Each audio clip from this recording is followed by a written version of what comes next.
আজকে আমার পুজো আচ্ছা আগে কমপ্লিট করেছি, ঠিক আছে, তারপরে রান্নাঘরে ঢুকেছি।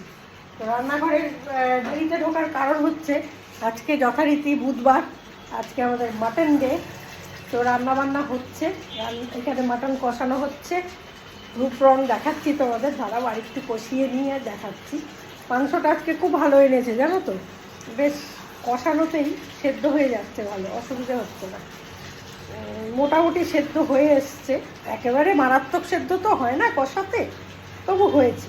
আরেকটা কথা বলে নিই, এখানে তোমরা জিজ্ঞেস করছিলে যে দুজন দেখলাম জিজ্ঞেস করেছো যে এই যে কাপড়টা দিয়ে আমি এখানে কেন দিয়েছি, এই যে এই কাপড়টা আমি কেন দিয়েছি, তার কারণ হচ্ছে অনেক সময় এই ছিটকে আসে তো ময়লাগুলো, তার জন্য দেওয়া। আর তাছাড়া অনেকে আমাকে কমেন্ট বক্সেই বলেছিল যে একটু কাপড় চাপা দিয়ে করতে, তাই জন্য আমি দিচ্ছি। আজকে বেশ রোদ উঠেছে তাই না, বেশ ঝলমলে রোদ, জামা কাপড়ও শুকিয়ে গেছে, দিয়ে দিয়েছি ঘুম থেকে উঠেই, এতক্ষণ একদম শুকিয়ে গেছে। হ্যাঁ, আর একটু পরে নামিয়ে নেবো, মানে তুলে নেবো আর কি। আমার তুলসী গাছ দেখো, আবার এই পাশ থেকে তুলসী গাছ উঠছে, দেখাচ্ছি তোমাদের। এই দেখো তুলসী গাছ উঠছে, দেখেছো, এই পাশ থেকে এখান থেকে নতুন গাছ জন্মাচ্ছে। এইগুলো তুলসী কিনা আমি জানি না, কিন্তু এইগুলো তো তুলসী বটেই। আর এইগুলো কি যে উঠেছে আমি বুঝতেই পারছি না। এইসব নিয়েই আনন্দে আছি, বুঝলে তো, এইসব নিয়ে আনন্দে থাকি আমি সবসময়। দেখো আমার ছেলে কি করছে, কি করছিস? হ্যালো, আমি রেডি হয়েছি না, একটু বেরোবো বলে ব্যাস। ওই দেখো ভালো, বিয়ে বাড়ি গেলাম যেদিন কি করেছে জানো, আমার শাড়ি নিয়ে, বলো চন্দন, আমার শাড়ি নিয়ে সোজা বুকে নিয়ে সোজা একদম খাটের ওপরে, সে শাড়ি আর দেয় না আমাকে, কি অবস্থা। তো আমি আর গৈরিকা এখন একটু বেরোবো। হ্যাঁ, গৈরিকা এই ড্রেসটা পরেছে, এটা অনেকদিন পর পরলাম, এটা পরাই হয় না।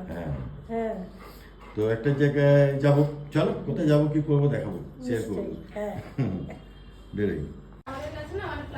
আমরা এসেছি এই ক্যাফেতে, আর বেলুন টেলুন দিয়ে সাজানো, তার কারণ কি গৈরিকা? আজকে ওদের 2 বছর পূর্ণ হলো। হ্যাঁ, ওরা একটা কম্বো করেছিল,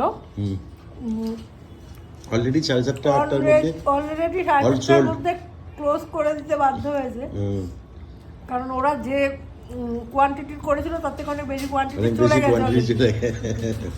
তো এই হচ্ছে আড্ডা ক্যাফের মালকিন। কি খবর স্মৃতি?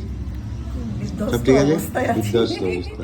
আমাকে ক্যামেরায় নিলে তুমি প্রচন্ড বিধ্বস্ত অবস্থা। তার 2 বছরের সেলিব্রেশন হাউসফুল হিট, একদম সত্যি হিট, ফাটাফাটি। মানে প্রথম বছরের থেকেও সেকেন্ড বছর ছাপিয়ে গেছে। ভেরি গুড, 3 নম্বর বছরে আরো বেশি ছাপিয়ে যাবে। আর ওখানে মালিক কি খবর? মিস্টার সন্দীপ ঘোষ, সব ঠিক আছে? সব ঠিক আছে। টায়ার্ড বিধ্বস্ত, কিন্তু বেশ ভালো লাগছে। টায়ার্ড বিধ্বস্ত, বাট একটা ভালো লাগা ফিল আছে, তাই না? একদম। তো আড্ডা ক্যাফে চন্দননগর, ভাবা যায় রে, বাহ। তো চন্দননগর চার্চের বড়বাজারে, চার্চের ঠিক পিছনে আড্ডা ক্যাফে। গৈরিকা কি খাচ্ছ? এটা কি পপকর্ন না? পপকর্ন। আমি দাদা দিদিকেও দিতে পারলাম না। না, ভেরি গুড, এটা তো চাই আমরা, আমাদের বড় কথা নয়। আর সেই সঙ্গে আমি নিচ্ছি এখানে কফি, ফাটাফাটি। তো চলো, আড্ডা ক্যাফের সাথে গুড উইশেস ছিল, আছে, থাকবে ভবিষ্যতেও, একদম, তাই না?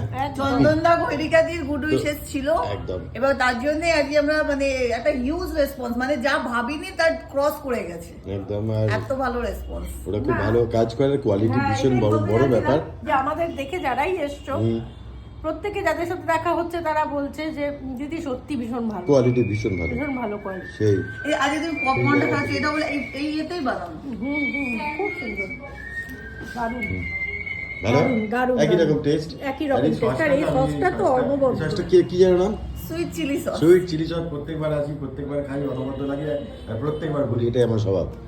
আমি খালি তোমাকে ভুলি না গৈরিকা, আমার ভুললে পুরা গেল এই বাবা, জীবন বোক কাটা, পুরো বোক কাটা হয়ে যাবে, বলো কাটা হয়ে যাবে। তখন আর ব্যাংককও হবে না, আর ওই বড় কাপে কফিও হবে না। ব্যাংকক, বাঁকুড়ার পাশে যে ব্যাংকক, তো ওটা আমি যাবো ইমিডিয়েট। না, তুমি রিসেন্টলি যে ভিডিওটা করলে ওটা কি ব্যাংকক তো ট্যুর? হ্যাঁ, টিকিট টু ব্যাংকক, ওটা তোর বাঁকুড়ার পাশেই, ওটা আমি আলাদা করে যাবো। একা যাবে? একদম একা, ছাড়বে না কিন্তু। আমি আর শান্তি দুজনে যাবো, একা নয়। শান্তি যাবে বলেছে, কিন্তু শান্তি কোন শান্তি দেখতে হবে। শান্তি নিয়ে যাবে, অশান্তি নিয়ে ফিরবে, শান্তি নিয়ে যাবে, অশান্তি নিয়ে ফিরবে। তো চলো, স্মৃতির চোখে এখন একটু আড্ডা মারবো স্মৃতি এবং সন্দীপদার সাথে। আর দেখা হবে পরের কোনো ভিডিও। ভালো থাকবে, সেই সঙ্গে থাকবে অবশ্যই গরম কফি, আমার ফেভারিট, আর এই আড্ডা ক্যাফে দারুণ সাজিয়েছে, দারুণ ডেকোরেশন, বাইরে লাইট টাইট দিয়েছিল। আর একবার once more congratulation and good wish. Thank you so much. Thank you. চলো টাটা, গৈরিকা খেতে থাকুন। আমি যে লিপস্টিকটা পরেছি এটার প্রচুর ডিমান্ড। তোমরা অনেকেই জিজ্ঞেস করেছো দিদি এই লিপস্টিকটা কি, লিপস্টিকটার কালারটা কি ব্যাপার, কোন কোম্পানি, তাই জন্য নিয়ে এসেছি আজকে। এই লিপস্টিকটাই আমি ইউজ করেছি, হুডার এই মানে লিকুইড ম্যাট। দেখো কালারটা আমি যেটা ঠোঁটে দিয়েছি আর কি, এটা ঠিক কি কালার আমি বলতে পারবো, এটা কোনো নাম্বার তো নেই, হুডার নাম্বার থাকে না। এই যে এই কালারটা, এই যে এই যে এই দেখো কালারটা, ওই আমার সোয়েটারের কালারটা বলতে পারো। তো দেখিয়ে দিলাম আজকে তোমাদের যে কি কালার আমি ইউজ করছি বা কোন কোম্পানি। হুডার ভীষণ ভালো, জানো তো, সহজে ওঠে না, ঠোঁটের মধ্যে খুব সুন্দর লেগে থাকে, মানে ম্যাট মানে ম্যাটই। আমি এটা হুডার অনেক কিছু ইউজ করে আমি দেখেছি, খুব ভালো লিকুইড। দেখিয়ে দিলাম।